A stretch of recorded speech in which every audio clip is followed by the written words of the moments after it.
Welcome back to the Catholic Men's Podcast, helping you find good works of literature for the Catholic gentleman.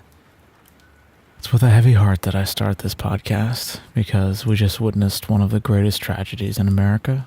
But I would like to quote Charlie Kirk in one of his sayings whenever he was asked, is he fearful that people might take his life? He said Psalm 97, but in the Catholic Bible it's Psalm 96, verse 10. You that love the Lord hate evil. The Lord preserveth the souls of his saints. He will deliver them out of the hand of the sinner. Before he died, he was extolling Mary, and he was saying that she's the answer for the toxic feminism today. St. Louis de Montfort says that your attitude towards Mary is a sign of predestination, so it's a sign of where you're going. And I commend his soul to God, and I'm very sorry for his family. I'm praying for his family. So Charlie and I were the same age, and I met him a long time ago at CPAC, and he signed me up for his emails, and I liked him. I liked his attitude and everything. And I'm probably going to cut this later on because it doesn't really matter what I think. All the Catholics here know what to think. We know that Our Lady of Fatima said, in the end, my Immaculate Heart will triumph. And what's she talking about? She's talking about an era of peace, a resurgence of the faith. St. John Bosco, St. Elizabeth Canary Mora, they all talk about this time of the resurgence of the faith. So that's what we can hope for. But in the meantime, how do we possibly try and get sleep in this crazy world? How I remedied that was finding Catholic stories or just moral stories to read while I go to sleep. And they don't have to be connected with anything. They could just be good stories. And that's the foundation of these live streams. So I call it Catholic Insomniac, Tales to Fall Asleep to. And hopefully I can help you fall asleep tonight. So I'd like to tell you two stories which I just found. They're the best true dog stories I've ever heard. And let's begin with the first one. A Brave Dog by Sir Samuel W. Baker.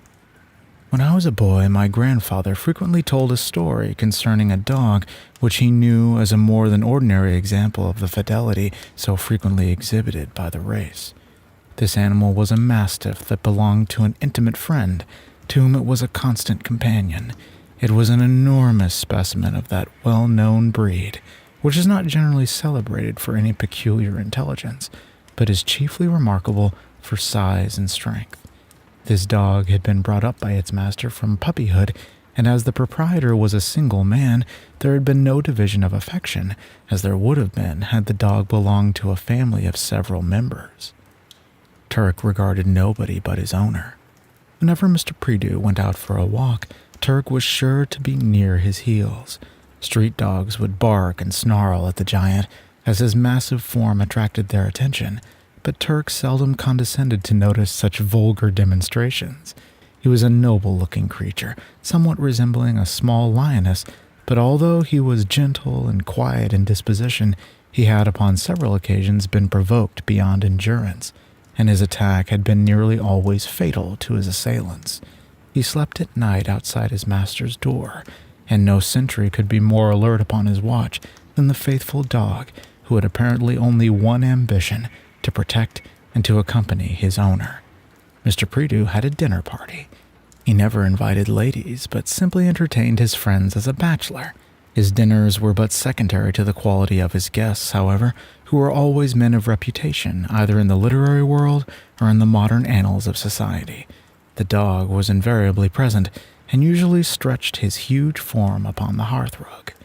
It was a cold night in winter, when Mr. Prideaux's friends were talking after dinner, that the conversation turned upon the subject of dogs. Almost every person had an anecdote to relate, and my own grandfather, being present, had no doubt added his mite to the collection, when Turk suddenly awoke from a sound sleep, and having stretched himself until he appeared to be awake to the situation, he walked up to his master's side and rested his large head upon the table. "Turk," exclaimed Mr. Prideaux, "you must have heard our arguments about the dogs, so you've put in an appearance, eh?" "And a magnificent specimen he is," remarked my grandfather. "But although a mastiff is the largest and most imposing of the race, I don't think it's as sensible as many others." "Well, as a rule, you're right," replied his master. because they're generally chained up as watchdogs and have not the intimate association with human beings which is so great an advantage to house dogs. But Turk has been my constant companion from the first month of his existence, and his intelligence is very remarkable. He understands most things that I say, if they're connected with himself. He will often lie upon the rug with his large eyes fixed upon me, as though searching my inward thoughts, and he'll frequently be aware instinctively that I wish to go out. Upon such times he will fetch my hat, cane, or gloves, whichever may be at hand, and wait for me at the front door. He'll take a letter or any other token to several houses of my acquaintance, and wait for a reply, and he can perform a variety of actions that would imply a share of reason seldom possessed by other dogs. A smile of incredulity upon several faces was at once perceived by Mr. Prideaux, who immediately took a guinea or coin from his pocket and addressed his dog. "Here, Turk, they won't believe in you. Take this guinea to number 44 Waverley Street to Mr. Tregennis, and bring me a receipt." The dog wagged his huge tail with evident pleasure, and the guinea having been placed in his mouth, he hastened towards the door. This being opened, he was admitted through the front entrance to the street. It was a miserable night. The wind was blowing the sleet and rain against the windows. The gutters were running with muddy water, and the weather was exactly that which is expressed by the common term, "not fit to turn a dog out in." Nevertheless, Turk had started upon his mission in the howling gale and darkness, while the front door was once more closed against the blast. The party were comfortably seated around the fire, and much interested in the success or failure of the dog's adventure. "How long will it be before we may expect Turk's return?" inquired an incredulous guest. "The house to which I have sent him is about 1.5 miles distant. Therefore, if there is no delay when he barks for admission at the door, and my friend is not absent from home, he should return in about 3/4 of an hour with an acknowledgment. If, on the other hand, he cannot gain admission, he may wait for any length of time," replied his master. Bets were exchanged among the company. Some supported the dog's chances of success, while others were against him. The evening wore away.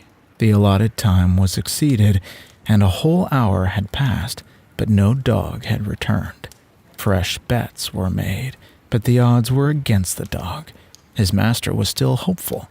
"I must tell you," said Mr. Prideaux, "that Turk frequently carries notes for me, and as he knows the house well, he'll certainly not make a mistake.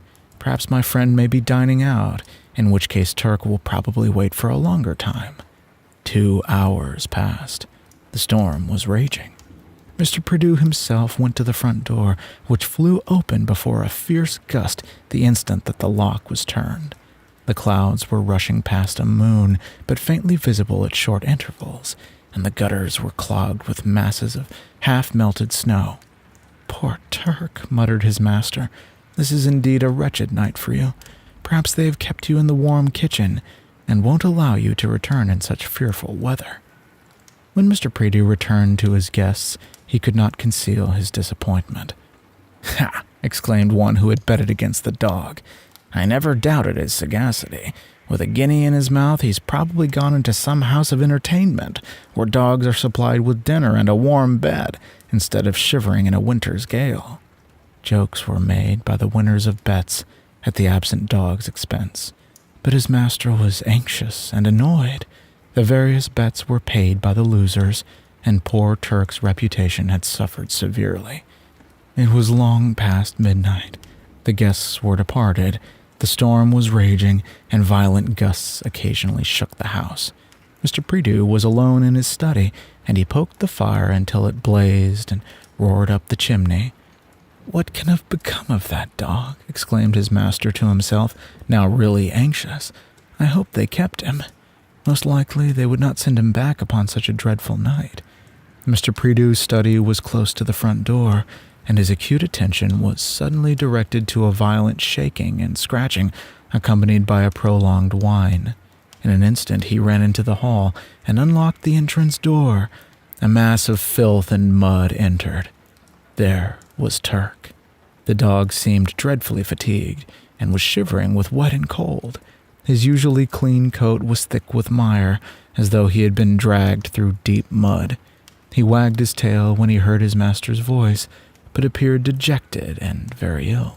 Mr. Prideaux had rung the bell, and the servants, who were equally interested as their master in Turk's failure to perform his mission, had attended the summons.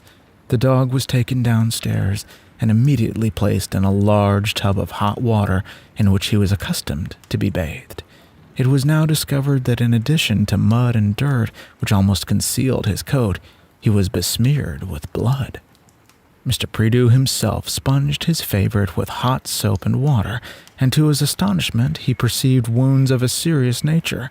The dog's throat was badly torn, his back and breast were deeply bitten, and there could be no doubt that he had been worried by a pack of dogs. This was a strange occurrence, that Turk should be discomfited. He was now washed clean, and was being rubbed dry with a thick towel while he stood upon a blanket before the kitchen fire. "What, Turk, old boy? What has been the matter? Tell us all about it, poor old man," exclaimed his master. The dog was now thoroughly warmed, and he panted with the heat of the kitchen fire.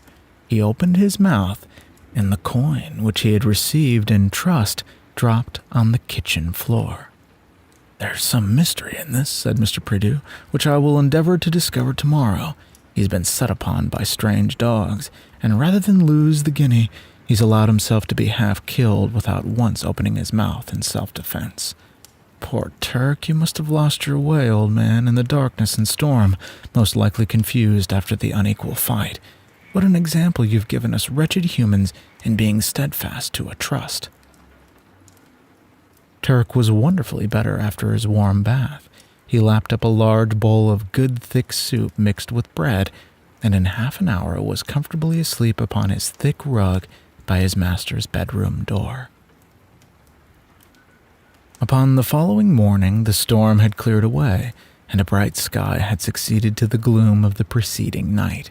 Immediately after breakfast, Mr. Prideaux, accompanied by his dog, who was, although rather stiff, not much the worse for the rough treatment he had received, started for a walk towards the house to which he had directed Turk upon the previous evening. He was anxious to discover whether his friend had been absent, as he concluded that the dog might have been waiting for admittance, and had been perhaps attacked by some dogs belonging to the house, or its neighbors. The master and Turk had walked for nearly a mile, and had just turned the corner of a street, when, as they passed a butcher's shop upon the right hand, a large brindled mastiff rushed from the shop door, and flew at Turk with unprovoked ferocity. "Call your dog off," shouted Mr. Prideaux to the butcher, who surveyed the attack with impudent satisfaction. "Call him off, or my dog will kill him," continued Mr. Prideaux. The usually docile Turk had rushed to meet his assailant with a fury that was extraordinary. With a growl like that of a lion, he quickly seized his antagonist by the throat. Rearing upon his hind legs, he exerted his tremendous strength, and in a fierce struggle of only a few seconds, he threw the brindled dog upon its back. At length, Mr. Prideaux's voice and action appeared for a moment to create a calm, and snatching the opportunity, he, with the assistance of a person in the crowd, held back his dog, as the carcass of the butcher's dog was dragged away by the lately insolent owner. The dog was dead. Turk's flanks were heaving with the intense exertion and excitement of the fight, and he strained to escape from his master's hold to once more attack the lifeless body of his late antagonist. At length, by kind words and the caress of the well-known hand, his fury was calmed down. "Well, that's the most curious adventure I've ever had with a dog," exclaimed the butcher, who was now completely crestfallen. "Why, that's the very dog. He is so. That's the very dog who came by my shop late last night in the howling storm, and my dog Tiger went at him and touzled him up completely. I never saw such a cowardly cur. He wouldn't show any fight, although he was pretty near as big as a costermonger's donkey. And now my dog Tiger nearly ate half of him, and dragged the other half about the gutter, till he looked more like an old doormat than a dog, and I thought he must have killed him. And here he comes out fresh as paint today, and kills old Tiger clean off, as though he'd been only a cat." "What do you say?" asked Mr. Prideaux. "Was it your dog that worried my poor dog last night when he was upon a message of trust?" My friend, I thank you for this communication, but let me inform you of the fact that my dog had a coin in his mouth to carry to my friend, and rather than drop it, he allowed himself to be half killed by your savage tiger. Today he has proved his courage, and your dog has discovered his mistake.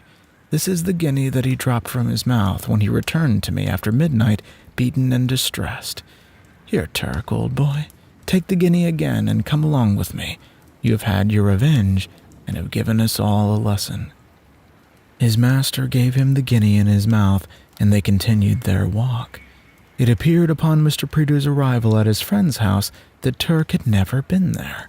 Probably after his defeat, he had become so confused that he lost his way in the heavy storm, and had, at length, regained the road home some time after midnight in the deplorable condition already described. On to the next story, by Georgiana M. Craik. I had been riding for 5 or 6 miles one pleasant afternoon.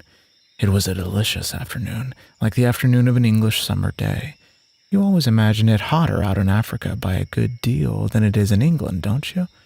Well, so it is, in a general way, a vast deal hotter, but every now and then, after the rains have fallen and the winds come blowing in from the sea, we get a day as much like one of our own best summer days as you ever felt anywhere. This afternoon was just like an English summer afternoon, with the fresh, sweet breeze rustling amongst the green leaves, and the great bright sea stretching out all blue and golden, and meeting the blue sky miles and miles away. It wasn't very hot, but it was just hot enough to make the thought of a swim delicious. So after I had been riding leisurely along for some little time, shooting a bird or two as I went, for I wanted some bright feathers to send home to a little cousin that I had in England, I alighted from my horse, and letting him loose to graze, lay down for a quarter of an hour to cool myself, and then began to make ready for my plunge. I was standing on a little ledge of a cliff, some 6 or 7 feet above the sea. It was high tide, and the water at my feet was about a fathom deep.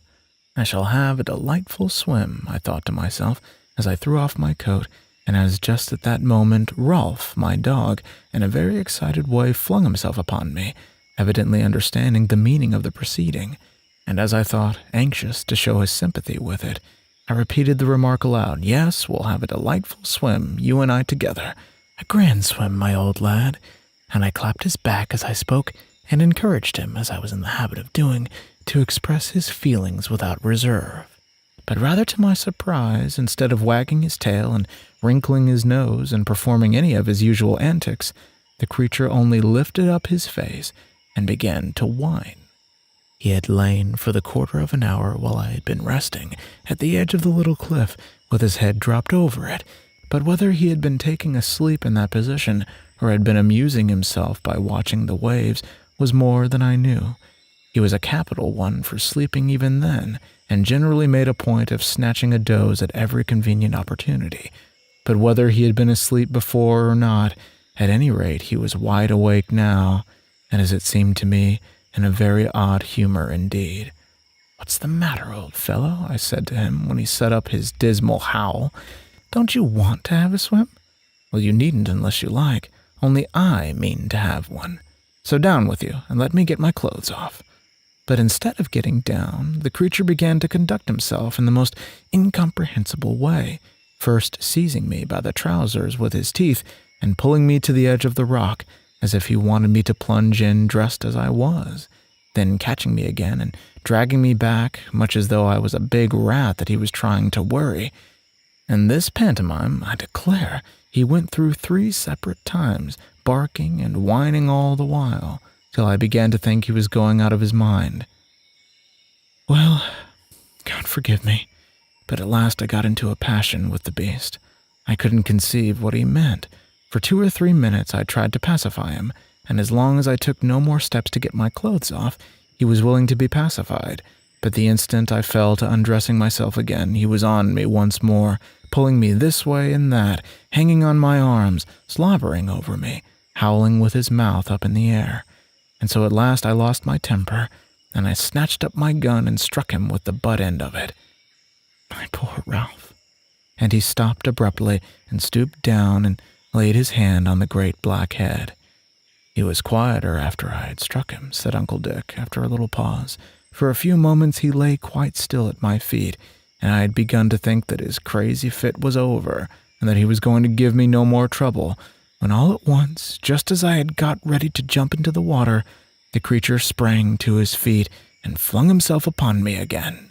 He threw himself with all his might upon my chest and drove me backwards, howling so wildly that many a time since, boys, I have thought that I must have been no better than a blind, perverse fool not to have guessed what the trouble was.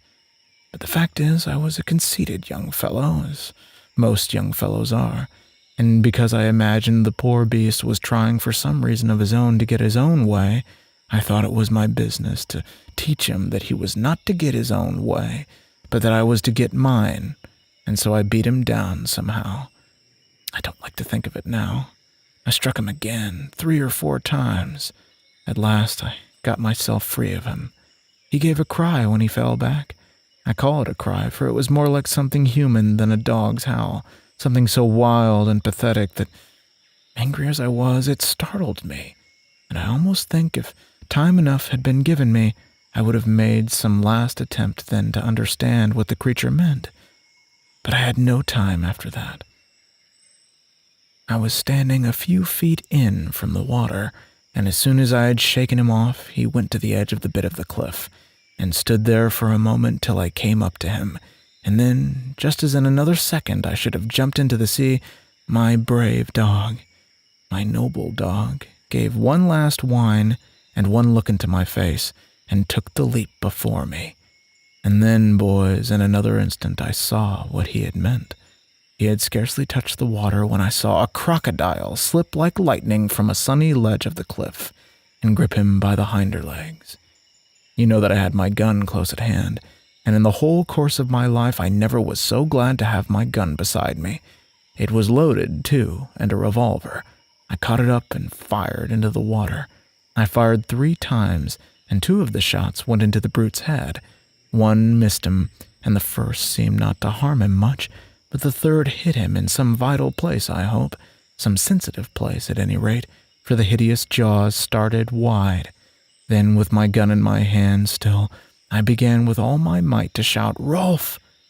I couldn't leave my post, for the brute, though he had let Rolf go, and had dived for a moment, might make another spring, and I didn't dare to take my eyes off the spot where he had gone down, but I called to my wounded beast with all my might, and when he had struggled through the water and gained a moment's hold of the rock, I jumped down and caught him, and somehow, I don't know how, half carried and half dragged him up the little bit of steep ascent till we were safe on the top, on the dry land again. And then, upon my word, I don't know what I did next, only I think, as I looked at my darling's poor crushed limbs with the blood oozing from them and heard his choking gasps for breath, I forgot for a moment or two that I was a man at all, and burst out crying like a child. Boys, you don't know what it is to feel that a living creature has tried to give up his life for you, even though the creature's only a soulless dog. Do you think I had another friend in the world who would have done what Rolf had done for me? If I had, I didn't know it. And then, when I thought that it was while he had been trying to save my life that I struck him, there are some things, my lads, that a man does without meaning any harm by them, which yet, when he sees them by the light of after events, he can never bear to look back upon without a sort of agony, and those blows I gave to Rolf are of that sort. He forgave them, my noble dog, but I have never forgiven myself for them to this hour. When I saw him lying before me, with his blood trickling out upon the sand, I think I would have given my right hand to save his life. And well I might, too, for he had done 10 times more than that to save mine. He licked the tears off my cheeks, my poor old fellow. I remember that. We looked a strange pair, I dare say, as we lay on the ground together, with our heads side by side. It's a noble old head still, isn't it, boys? I don't mean mine, but this big one down here. All right, Rolf. We're only talking of your beauty, my lad. It's as grand a head as a dog ever had. I had his picture taken after I came home. I've had him painted more than once, but somehow I don't think the painters have ever seen quite into the bottom of his heart. But I'm wandering from my story, though indeed my story is almost at an end. When I had come to my senses a little, I had to try to get my poor Rolf moved. We were a long way from any house, and the creature couldn't walk a step. I tore up my shirt and bound his wounds as well as I could, and then I got my clothes on and called to my horse, and in some way, as gently as I could, though it was no easy thing to do it, I got him and myself together upon the horse's back, and we began our ride. There was a village about 4 or 5 miles off, and I made for that.